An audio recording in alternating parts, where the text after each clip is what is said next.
We have damage up the wazoo, man. It's out here. Jumping right into this one. Unfortunately, no giant graveyard again. So I hope that the opponent spams a goblin drill right into a dark prince. This is all I want in life. Give me the thumbs up. I don't want that. I don't want the good luck. I want a goblin drill.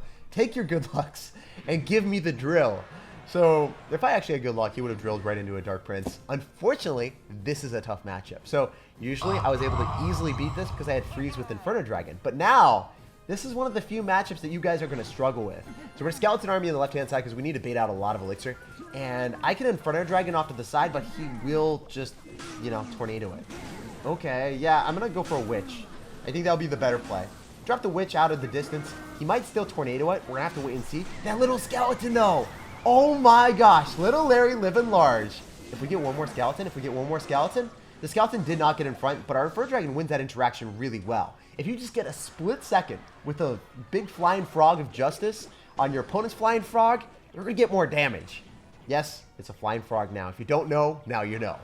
Also, I think we can go for either a giant or a graveyard, or maybe just both, right? Like, why do I have to pick? Why can't I have the best of both worlds? Okay, he's actually intelligent. That's not what we were hoping for. I was hoping he'd be a big baka bear that decides to just let the giant cross the river, and then we get massive value. That's what we needed. That is exactly what we needed. At least the giant's able to get some damage, but Santa Claus isn't delivering too much pain and suffering to our opponent today. So the good thing is, Dark Prince is not going to splash onto my tower. So we like that. We like that a lot. His Dark Prince dies. Don't know if it's going to give him any value. He just Electric Giants me again, right? All right, Skeleton Army, I choose you. You are paving a pathway to success right now. Okay, we bait out a bomber. That was definitely not successful. That was anything but successful. So one thing that I have learned is if you still go opposite lane and you're relentless with the aggression, sometimes it will work out in your favor. So that's what we're going to do here. We're going to go for the giant. We're going to follow up with an Inferno Dragon off to the side. See if he's going to still be able to go in for the tornado. If he does, wouldn't surprise me too much. But at the same time, I think he needs to defend. So we're going to be able to take that tower on the right-hand side if we get massive counter push here. And then just, you know, give our sanctuary of Skeleton Army on the left-hand lane. I hope he doesn't tornado here. I really hope he's bad and he doesn't tornado the Skeleton Army. Oh my gosh, he's not tornadoing the Skeleton Army. Wait, we could win this. We could actually find a way. We could find a pathway to success. As I said before, this is the most difficult matchup that we could possibly play against with this deck.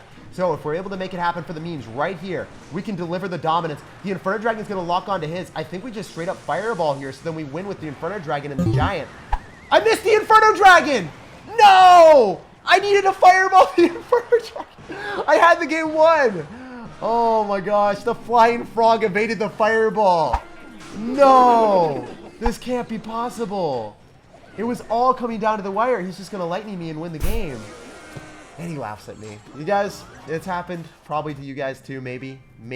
It's really unfortunate because like the flying unit seems like it's going to get hit by the spell, but it isn't where it actually is showing on the map. It's where the shadow is. And I missed the Fireball. You can't win every game, but you always bounce back in the next one. So we got to get redemption for the loss that we had earlier. Not going to have that happen a couple times in a row. So we're going to go in for the giant in the back if he decides to go and spam the other side with anything that's really limited. But if it's going to be P.E.K.K.A., I feel like I can't do that. I feel like I'm not allowed to go in for the spam that I want. Oh, the Fireball and the Zap. That is such a presumptuous play. All right, now you have nothing for the Skeleton Army besides like a Magic Archer or an Electro Wizard, which is really good for me right now. Okay, so the tactic that I'm about to deploy is the Supreme Sauce. Giant Graveyard at the river. Ignore the Magic Archer because it's not going to do anywhere near the amount of damage that the Giant's about to do. And we'll show you how to devour P.E.K.K.A. So one other thing that I would like to do is go in for an Inferno Dragon. But what you like to do is not always the best play. Presume he goes in for an Electro Wizard. I just lose the game then, right? So I'm not truly about that. I kind of have to go in for a Dark Prince and a Inferno Dragon.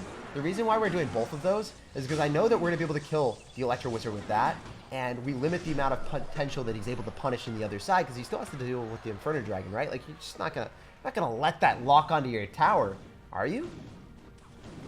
I guess he does. It just lets the Skeleton Army come towards him. Makes sense. I thought we would do more damage with the Flying Frog. A little bit disappointed there, not gonna lie.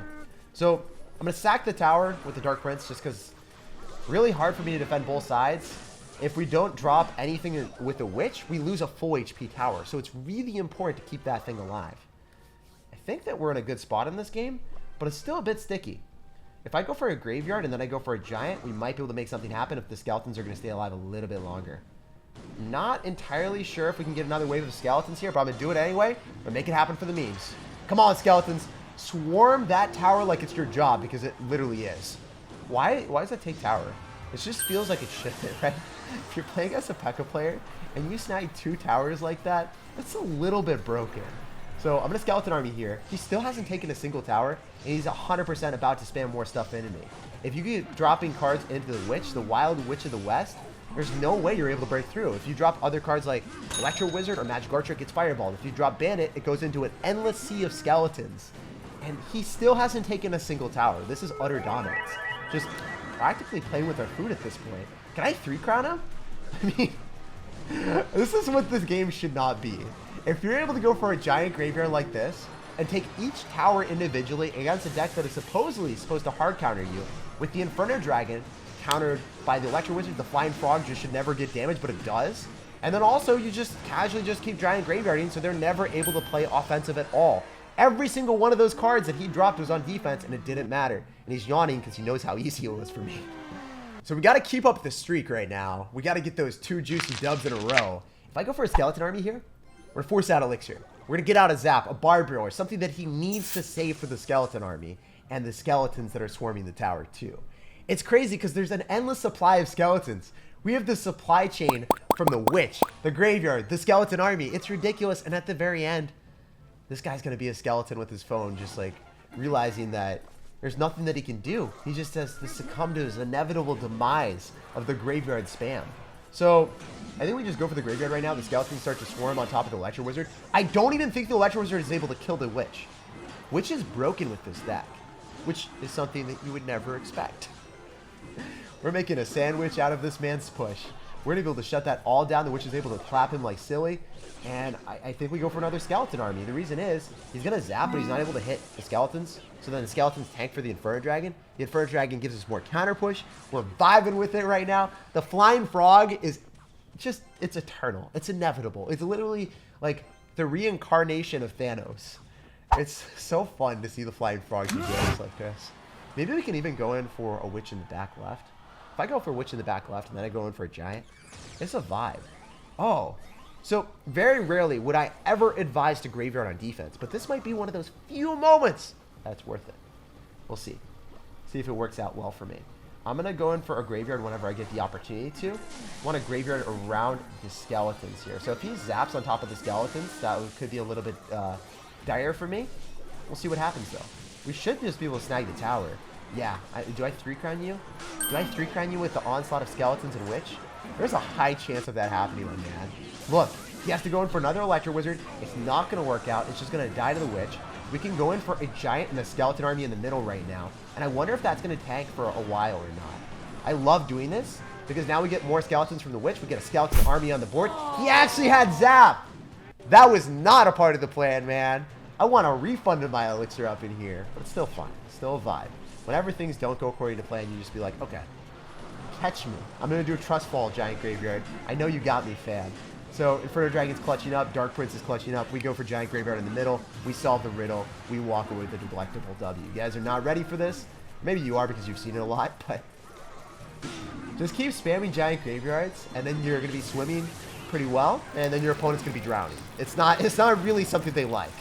So we're able to go in for another Witch. Obviously, he wants to go in for more spam, but all we have to do is hold the door. And we know he wants to go in this lane, so I'm just going to keep going for the Witches there. Definitely want to go in for a Dark Prince, Skeleton Army, Graveyard Fireball, and walk away with a glorious win. Oh, wow.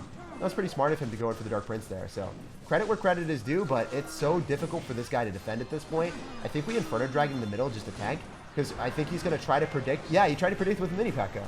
Wow, we predicted his prediction.